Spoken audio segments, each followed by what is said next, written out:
दोस्तों इस तरह दी जाती थी प्राचीन काल में मौत की सज़ा। यह सज़ा प्राचीन फारस में दी जाती थी। इसमें अपराधी को एक नाव में बांध दिया जाता था और उसे ज़बरदस्ती ढेर सारा दूध और शहद पिलाया जाता ताकि उसे दस्त शुरू हो जाए। फिर उसके शरीर पर दूध शहद डाल दिया जाता। नाव जंगल के बीच एक तालाब में रहती थी। दूध और शहद कई तरह की चींटियों को आकर्षित करता था। इंसान के दस्त से भी ऐसे जीव वहाँ बड़ी तादाद में जुड़ जाते। करोड़ों की संख्या में यह कीड़े मकोड़े उस इंसान को काटने लगते। धीरे धीरे उसका शरीर सड़ने गड़ने लगता। वह भूख प्यास से बेहाल हो जाता। इस तरह तड़प तड़प कर उसकी मौत हो जाती। नंबर 2, हाथी के पैरों तले रौंदवाना। यह मौत की सज़ा प्राचीन काल में साउथ एशिया और साउथ ईस्ट एशिया में दी जाती थी। इंसान को हाथी के पैर तले कुचवाकर मार दिया जाता था। यह बड़ी भयानक मौत होती थी। नंबर 3, तोप के मुंह पर बांधकर उड़ा देना। यह सज़ा 19वीं सदी तक भारत में प्रचलित थी। अंग्रेजों ने कई हिंदुस्तानियों को इस तरह तोप के मुंह पर बांधकर उड़ा दिया। इस सज़ा में व्यक्ति के तत्काल चिथड़े उड़ जाते थे और वह तड़पता नहीं था। हमारे ऐसे कई स्वतंत्रता संग्राम सेनानी हंसते हंसते तोप के मुंह पर बंधे थे। नंबर 4, इंसान को आरी से चिरवाना। यह सज़ा मध्यकाल में चीन में प्रचलित थी।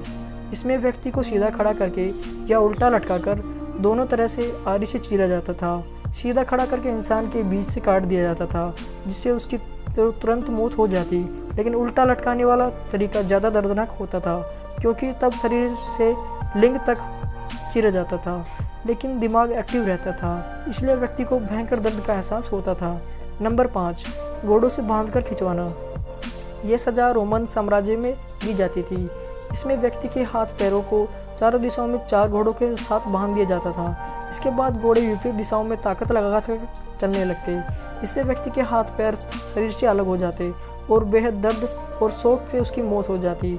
इसके बाद घोड़ों के पीछे बंधे हाथ पैर शहर में घुमाए जाते ताकि बाकी लोग डर सके। खोलते कड़ाहे में बिठाकर मारना। यह सज़ा बहुत देशों में प्रचलित थी।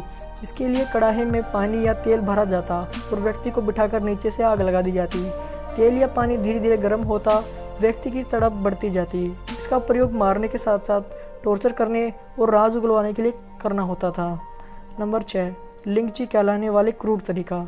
चीन में 1905 तक लिंगची कहलाने वाले इस क्रूर तरीके से मौत की सज़ा दी जाती थी। लिंगची के तहत सबसे दुष्ट प्रकार के क्रिमिनल्स को चौराहे पर बांधकर तेज धार वाले चाकू से अलग अलग जगह मांस काटा जाता। पहले उसकी छाती और जांघों का मांस काटा जाता, फिर नाक, कान, उंगलियां, लिंग आदि काटे जाते। इस प्रक्रिया में सैकड़ों बार चाकू चलाया जाता, मांस के लोथड़े निकाले जाते। इतना सब होने के बाद भी अपराधी मरता नहीं था, तड़पता रहता, तो चाकू से उसका दिल निकाल लिया जाता।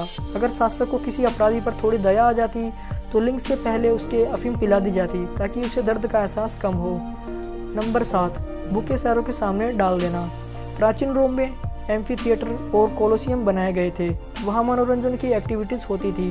इसके लिए अपराधियों को तरह तरह से मारा जाता था। उन्हें भूखे शहरों के सामने डाल दिया जाता था। ऊपर से बहुत सारे लोग देखते और तालियां बजाते। नीचे से उस अपराधी को नोच डालते। नंबर 8, भट्टी पर तड़पा तड़पा कर मारना।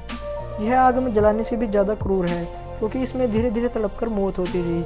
इसमें भट्टी जैसी संरचना पर व्यक्ति को लेटाकर नीचे से कोयले जलाए जाते थे। जब कोयलों की आंच बढ़ाकर इंसान के शरीर तक पहुंचती तो वह धीरे धीरे गर्म होकर जलता था। नंबर 9, सांड के भीतर ठूसकर भूंजना। यह एक एथेंस में दी जाती थी। इसके तहत आदमी को एक मेटल के बने खोखले सांड के भीतर ठूसकर ढक्कन बंद कर दिया जाता था। उसके बाद नीचे आग जला दी डालती थी। आग में मेटल धीरे धीरे लाल हो जाता और अंदर जब आदमी तड़प तड़प कर मरता। सांड का मुंह खुला रहता था जिससे होकर इंसान की चीखें बाहर तक आती रहती थी। नंबर 10, बढ़ते बांसों पर बांधकर मारना। प्राचीन काल में यह सज़ा एशिया में प्रचलित थी। बांस जब बढ़ते हैं तो उनके सिरे नुकीले होते हैं। इन पर लिपटाकर अपराधी को बांध दिया जाता था। बांस धीरे धीरे व्यक्ति के शरीर को छेदते हुए बढ़ते। यही नहीं, वह जल्दी नहीं मरे, इसके लिए अपराधी को खाना भी दिया जाता था। इससे व्यक्ति की बहुत लंबे समय में तड़प तड़प कर मौत होती थी। दोस्तों आज की यह वीडियो आपको कैसी लगी कमेंट करके ज़रूर बताएं और इसी तरह की वीडियोस देखने के लिए हमारे चैनल को सब्सक्राइब करना ना भूलें। धन्यवाद।